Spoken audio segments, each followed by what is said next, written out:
Hi friends, vlog four മിനുവിൻ്റെ പുതിയൊരു വീഡിയോയിലേക്ക് എല്ലാവർക്കും സ്വാഗതം. അപ്പോൾ ഇന്ന് നമുക്ക് സൺഡേ സ്പെഷ്യലായിട്ട് ഒരു താറാവ് കറി വച്ചാലോ? അപ്പോൾ അതിനായിട്ട് ഞാനിവിടെ താറാവ് ഇറച്ചി എടുത്തിട്ടുണ്ട്. ഇനി ഇത് നല്ലോണം കഴുകി ഒരു കുക്കറിലേക്ക് ഇട്ട് കൊടുക്കാം.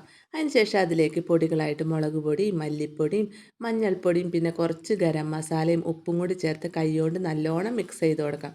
പിന്നെ ഒരു അര ഗ്ലാസ് വെള്ളം കൂടി ചേർത്ത് നമുക്ക് വേവിക്കാൻ വയ്ക്കാം. അപ്പോൾ ഇറച്ചിയൊക്കെ വേവുമ്പോഴേക്കും അതിലേക്ക് ആവശ്യത്തിനുള്ള സബോള, ഇഞ്ചി, വെളുത്തുള്ളി, കറിവേപ്പില, തക്കാളി, ഉരുളൻകിഴങ്ങ് അങ്ങനെ എല്ലാം റെഡിയാക്കി വെക്കാം കേട്ടോ.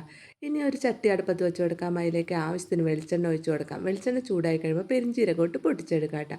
പെരിഞ്ചീരകമൊക്കെ പൊട്ടിച്ച് വരുമ്പോൾ നമുക്ക് അതിലേക്ക് കട്ട് ചെയ്ത് വെച്ചേക്കണം സബോള, ഇഞ്ചി, വെളുത്തുള്ളി, കറിവേപ്പില എല്ലാം ചേർത്ത് നല്ലോണം വഴറ്റിയെടുക്കാം കേട്ടോ. സബോള ഒന്ന് വാടി വരുമ്പോൾ നമുക്ക് കട്ട് ചെയ്ത് വെച്ചേക്കണം തക്കാളി കൂടി ചേർത്ത് കൊടുക്കാം.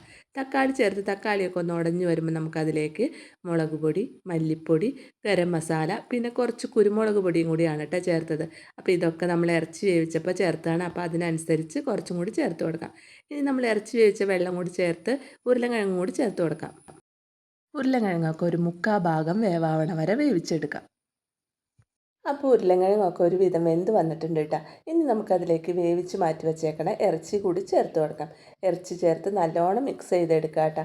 ആ മസാലയൊക്കെ ഇറച്ചിയിലേക്ക് പിടിച്ച ചാറൊക്കെ കുറുകി ഒന്ന് വറ്റി വരണ വരെ നമുക്ക് വേവിച്ചെടുക്കാം.